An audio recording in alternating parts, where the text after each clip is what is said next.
Chelsweets kitchen. Today I'm going to show you guys how to make this ultimate Easter cake. So it's a lot of fun. It has a really fun pattern inside that I'm going to share with you.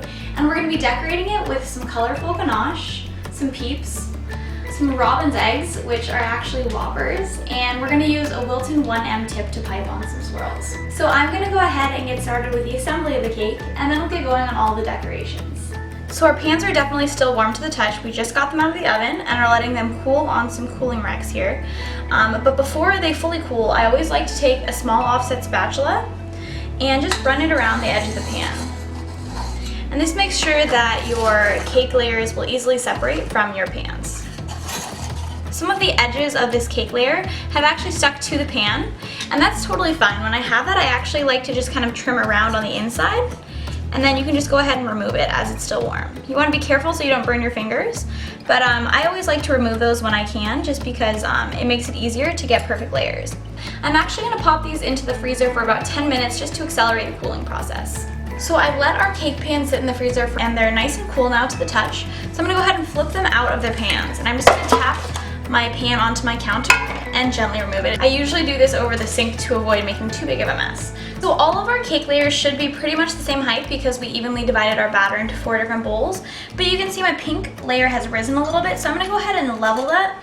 And I'm going to use a serrated knife and just very gently pull kind of away from me and towards me and just gently level this out. And you want to be extremely careful with this because if you get your fingers, it can be extremely painful, so just go very slowly and take your time with this. If you get any extra cake bits on your knife, be sure to clean it off as you go so you can continue to get a nice clean cut. Now that all of our cake layers are nice and level, we're going to go ahead and clean up all these crumbs, and then we're going to get to the fun part of cutting out some rings of cake. So they're not fully solid, they're definitely still flexible, but they are chilled so they're going to be easier to cut. So we're going to be making 4 different rings out of these cakes. So we're going to be using 3 different cutters to do that. We're then going to mix them all together to make a really fun checkerboard pattern. And it's really important that you just try to get it as centered as possible to make sure that your checkers end up lining up. And here's 3. So at this point in time, I'm going to go ahead and lift up and just push all the way through. I still have my parchment paper on the bottom of my layers. So I'm going to go ahead and lift up now and remove these cutters, and then we're going to gently remove these rings. And now we're going to remove our parchment paper and pop out these rings. So we see we have 1, 2, and 3. So you want to be extremely careful so you don't rip any of your rings. So usually you have to use a sponge cake when you're doing this, but my layer cake recipe is actually thick enough that it works for this, which is really great because it tastes amazing. You don't have to worry about simple syrup, and I just think it simplifies the overall process. So we're going to go ahead and just wipe off our cutters to make sure we don't have any crumbs of a different color before we cut into this. These are 8-inch rounds, so you would want a 6-inch, a 4-inch, and a 2-inch circle. Unfortunately, I didn't have exactly those sizes and I struggled to find them online, but I do have a lot of different circle cutters, and I just found ones that looked like the spacing was pretty much even, and I'm using those today. So you can definitely work with whatever cake pans you have and whatever circle cutters you have. So we're just going to repeat the same process with our remaining cake layers, and then we're going to start putting them together. So now that all of our layers are cut, it's time for the best part, the assembly.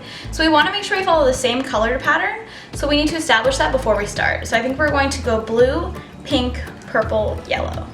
So if we're going blue, we need our large pink ring to go inside of our blue ring. We're going to go ahead and set that like that.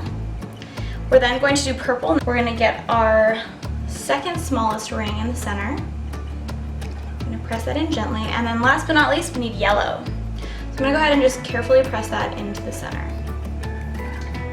Great. And as you can see, because we leveled our cakes and made them the same height, we have a nice flat layer.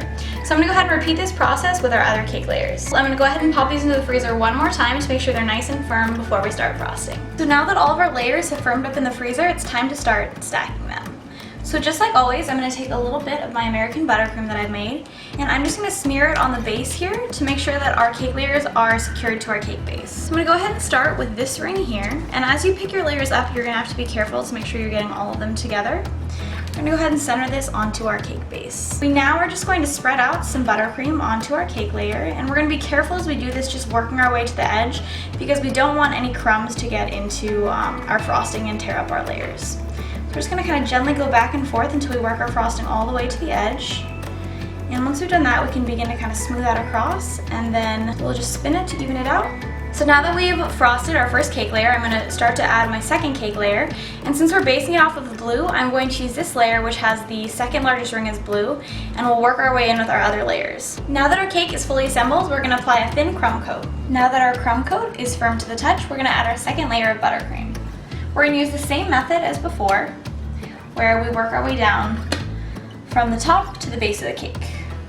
I'm frosting this cake with my favorite American buttercream, and I actually have a full tutorial on how to make it on my Baking Basics playlist. So if you have any questions about it, or are curious, or have never made it before and want to try, you can definitely head over there and check that out. If you also want a more detailed tutorial on how to perfectly smooth a cake, I have a full in-depth, very long tutorial on that, and the link is also included below, and you can check that out as well. So now that our cake is nicely smooth, we're gonna go ahead and pop it back into the freezer because we're going to actually be adding some ganache to this. So now that our second layer of frosting is cold to the touch, I made 4 different colors of ganache to match the colors of our cake layers inside here. So if you want to see a full tutorial on how to make this white chocolate ganache, you can check out my Baking Basics playlist, and I'll include the link above.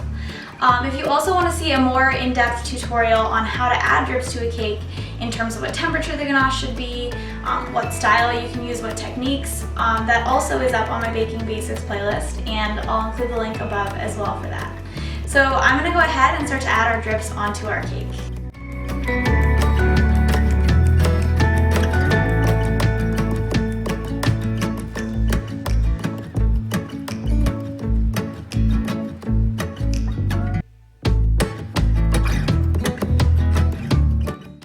So now that all of our drips are on our cake, I'm going to fill in the top just by kind of extending these lines out, because we're going to be covering the top of this with Peeps. So this is going to help ensure that we have full coverage of our cake. So now that we've filled in our color blocks, we're going to go ahead and add some Peeps to the top of this. So I'm going to add some really nice big swirls around each color block that we can put a peep on top of.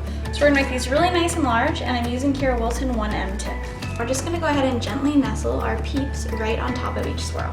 And I'm going to alternate colors. We're now going to go ahead and take some of our mini robin eggs, and we're going to go ahead and nestle them in between each little swirl to fill in those little spaces. So I'm pretty sure I've added as many eggs as physically possible in between each of our Peeps.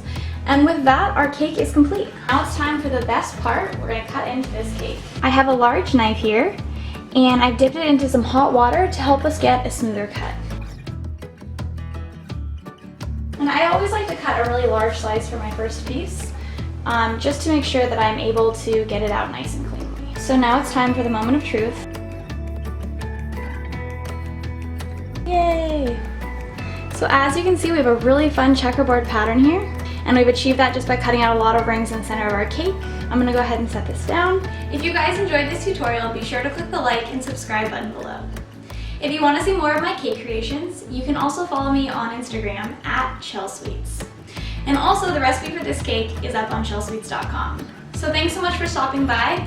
Hopefully I'll see you guys again soon.